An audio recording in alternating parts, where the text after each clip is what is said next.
it is what it is. Welcome to RangerRob Country Living.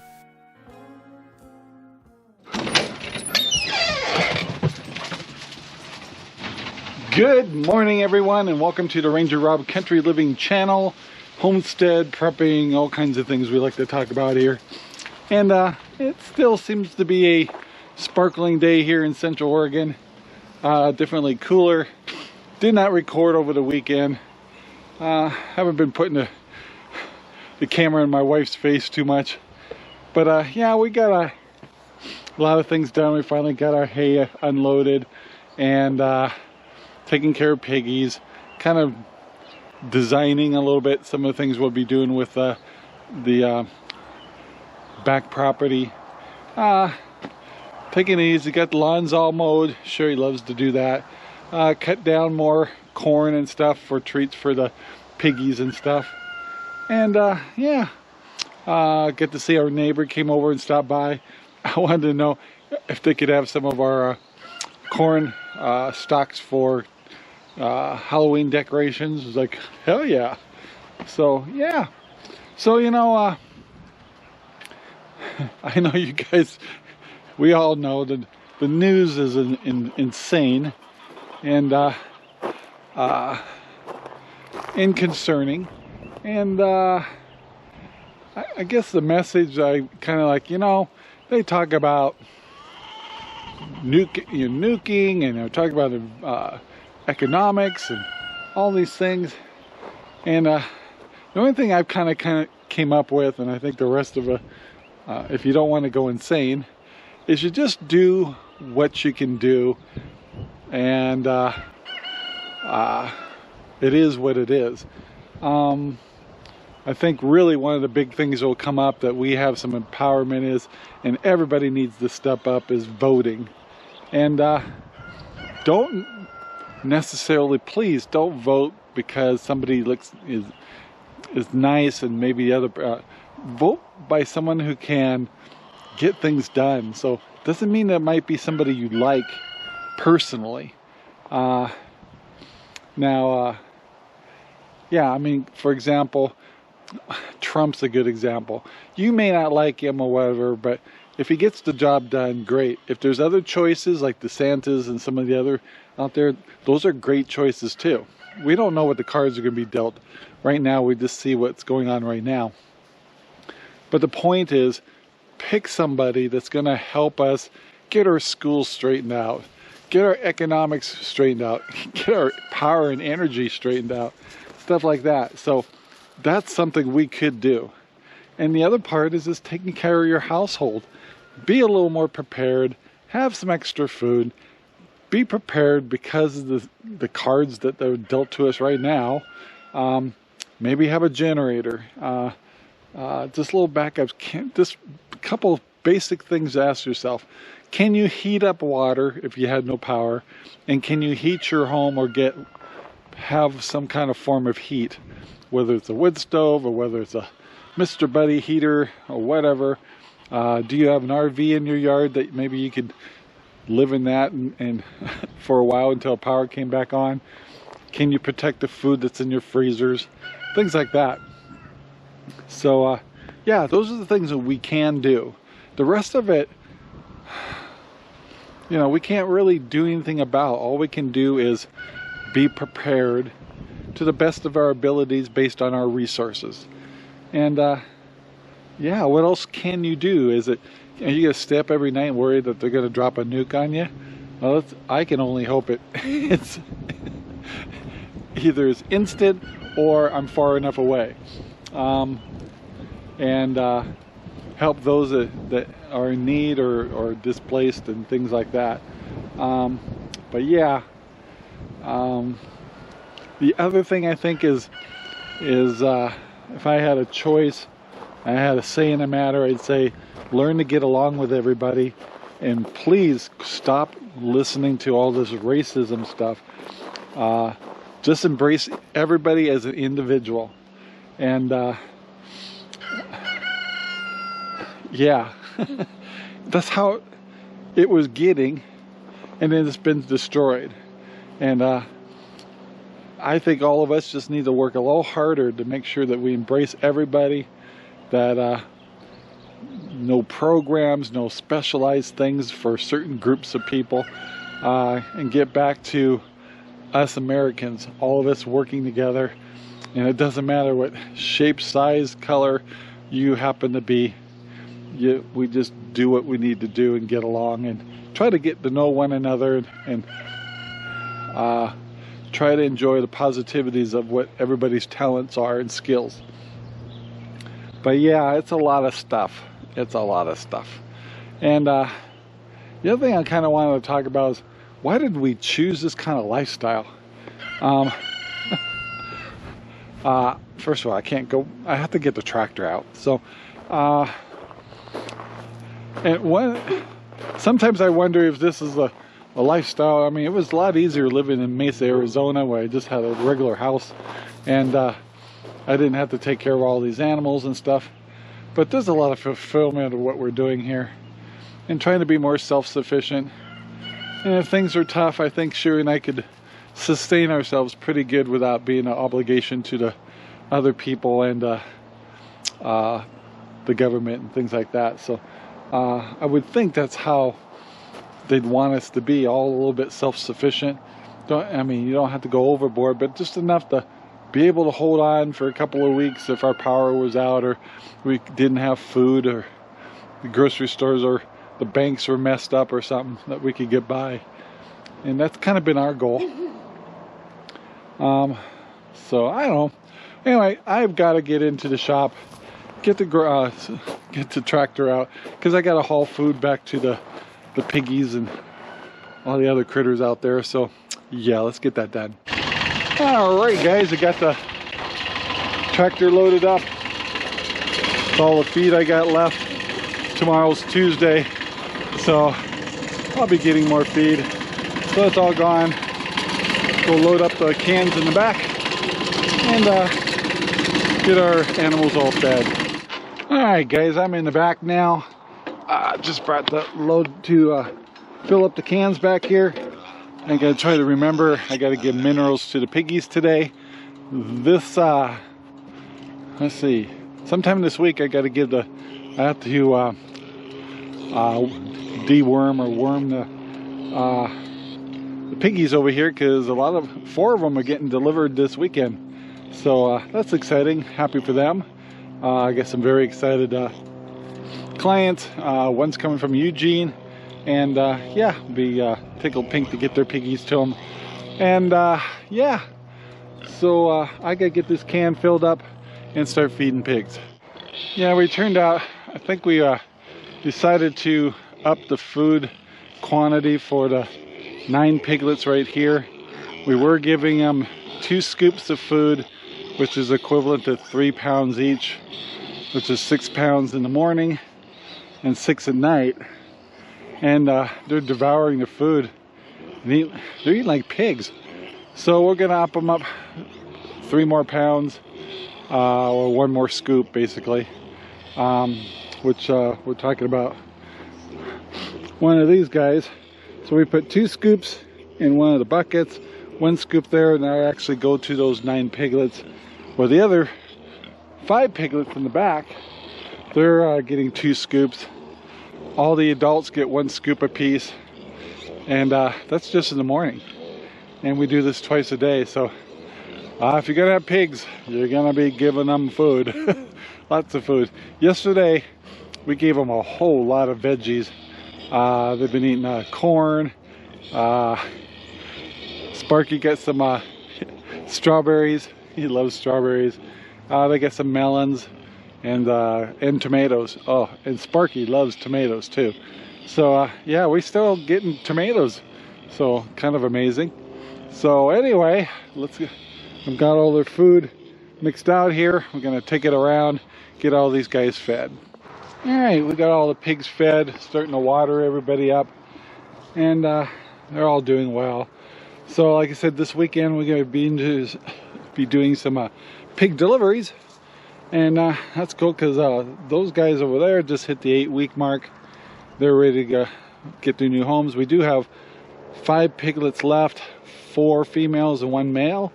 And yeah, if you're interested in some pork this year, give us a holler. Come over and meet your pig and pick them out and watch them grow, or take them home, whatever you like to do. Another thing is, following weekend after that, Sherry's sister will be down here, Jaylyn. She loves coming down here. She's a lot of help on the homestead, and she enjoys it. Even though she's a city slicker up in Washington, when she gets down here, she definitely rolls her cuffs up and gets her hands dirty, and she enjoys that. But I'm sure by the time the 3 or 4 days that she stays here is up, she's ready to go home. So yeah, but yeah, we enjoy having her down here. Her name's Jaylyn. And then what we're trying to do is eventually get the canopy taken off my truck. And we're actually going to try to use our fifth wheel a little more. One is I got to get the canopy off, and and I got to get used to not having a canopy, and do some local camping. Not so much for Sherry and I, but we would like to flush our tanks and stuff at an RV place. The other thing is Belle is not. She can travel long distances. She's been from Arizona here a couple of times. She did great. But she's not really good as with other dogs, because during COVID, we didn't go to pet parks and stuff like that much with her. And by the time that she was about a teenager, we bought this place, and so she's had this 5 acres, and she does great. Her and Belle are just, you know, like this. But when it comes to other dogs, she doesn't socialize very well, so we need to take her out more and have her exposed to outside environment a little bit on a leash and all that. So a couple of camping trips locally help kind of figure out what we need for her. Cinder, piece of cake. She's traveled in the RV and a lot for years, so that's kind of a goal coming up. But yeah, so yeah, busy weekends coming up, little things to do. Lots of projects we want to do here for the piggies, especially when we start doing piglets again next spring. And a lot of lessons learned this year. Rule 1, you cannot control piglets. When they get out, they just do anything they frickin' want. Older pigs seem to be, to me, a lot easier to manage, because it's all about food with them. Piglets, it's like, you let them free, it's like, oh my god, go crazy, chandeliers, swing from the chandeliers. Yeah, so they're a little harder to control. And of course we won't have piglets forever, but next year we're going to change the design over here, so when we do need to move piglets, we have them under control all the time, because they're just crazy. All right, let's move on. Well, my 2 big girls are done eating. They're now spilling their water all over, rolling around in their wallow. And hi guys. So that's Zelda. She was our first mama. That's the one we just got in here. That's Maggie. So she's drying up pretty well. So imagine she's getting to be feeling a little bit more comfortable.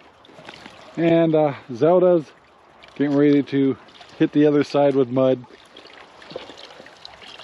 What are you doing, baby?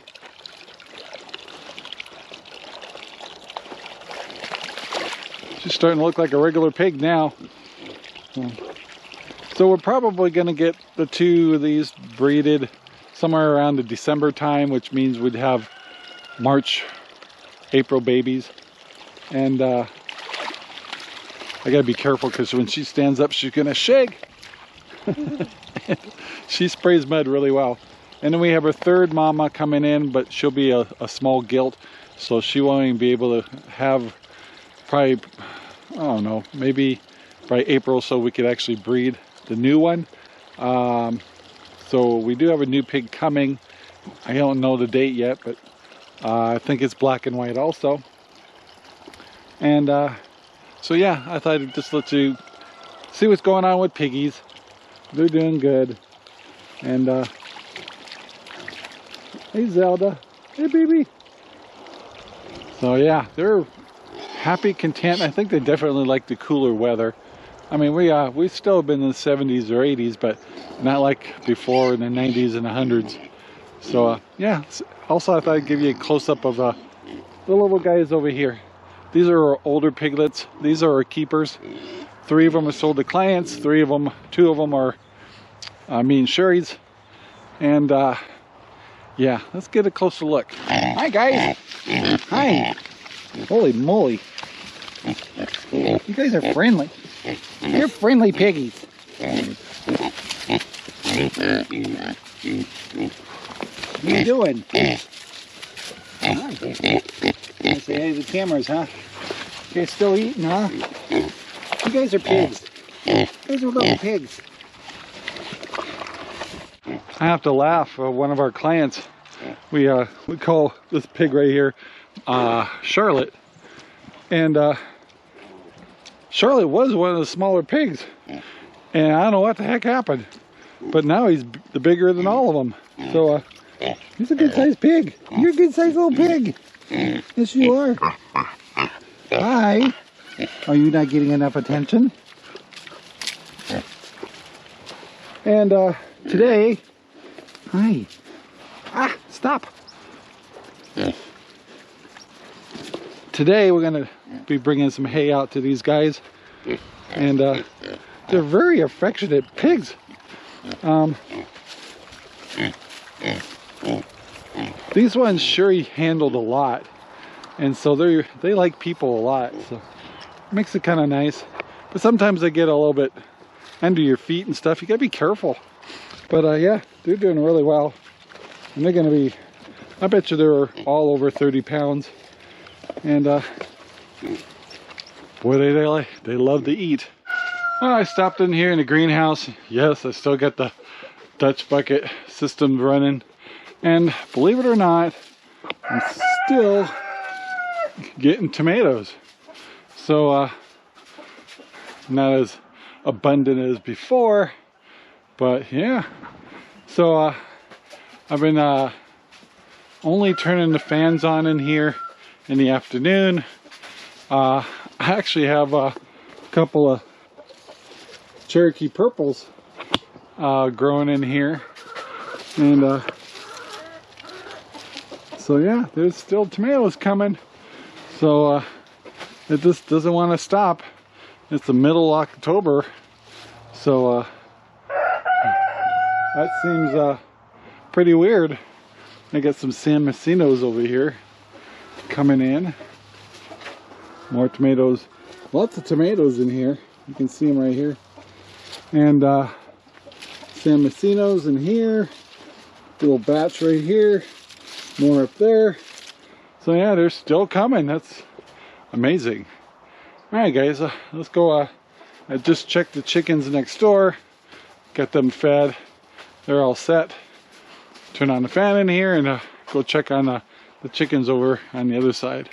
So yeah, let's keep a slight breeze, and I check the water in the Dutch buckets all as well.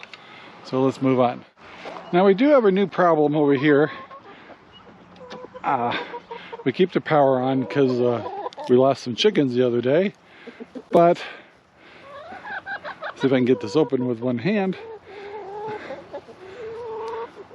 I've got a problem with, hi girls, this guy, this rooster. He doesn't like people and he attacks us. So let's see if he attacks me now. I'm gonna go ahead and give him more food, but yeah, he's being nice to me right now. But you turn your back on him, he'll attack you. But I think some of my hens are actually starting to look a little bit better. So he's not afraid of the hens anymore. He's getting really brave, and so he's doing his job, so I can't really be too pissed off at him. But you don't want to turn your back on him. Alright guys, we gave these guys some food. Some reason that rooster's being nice to me.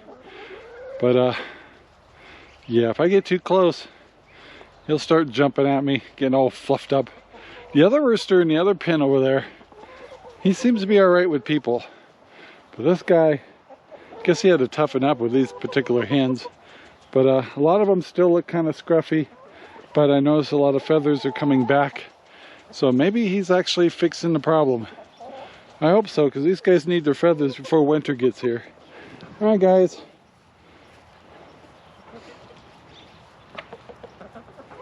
Yeah, he hasn't kicked my ass yet, but he kicked back. Alright. Well, let's move on. Well, it's getting all the chores done here. I am noticing the fields back here that we've been watering. I'm starting to see some green. So it won't take long and that'll be a nice pasture for the pigs. So once we kind of redesign the paddocks, we'll have this open where we can bring in different pigs to let them graze for the day. And they get plenty of hay too, but nothing beats good old grass. So yeah, we're pretty happy about that. It's going to take a little time. Gotta be patient. All right. Let's see what else is going on around here. Well, getting back to my original subject, all the crap going on, and there's a lot of it. It still comes down to our day-to-day lives, doing the best we can. And I see my lens is a little dusty. Sorry, guys. Let me clean that off really quick. And I'm back.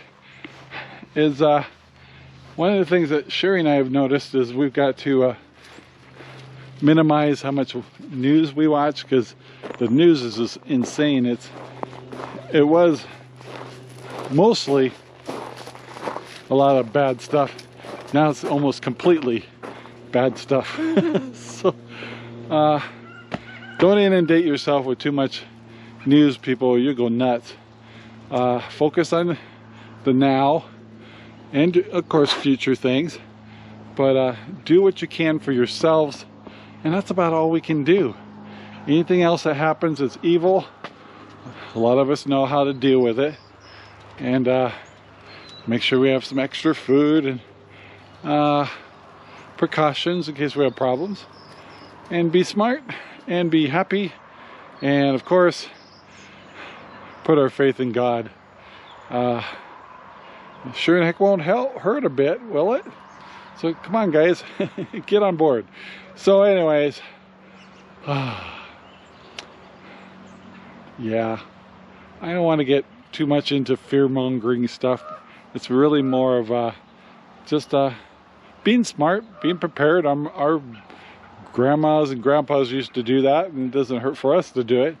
Learn some new skills of taking care of food and preserving and stuff like that. So anyway, guys, I am going to wrap the video up right here. I want to take the time to really thank you for watching. Thank you for sharing our videos, getting the word out. We appreciate it. YouTube hasn't been very nice to us, but we're still grateful. So guys, have a great day. Please take the time to like, share, and subscribe to our videos. We'd really appreciate that. And yeah, say hello in the comments. Tell us what you're up to. Tell us what you're thinking. We'd love to hear it. And things you'd like us to talk about, and things you'd like us to show you more of. All right, so guys, have a great day. We'll talk to you later. Bye now. Our videos are made possible by RangerRob Poopy Bags, available at Amazon right now. Thank you very much for watching our video. Please take the time to like, subscribe, and share our videos all over the whole wide world. Thanks.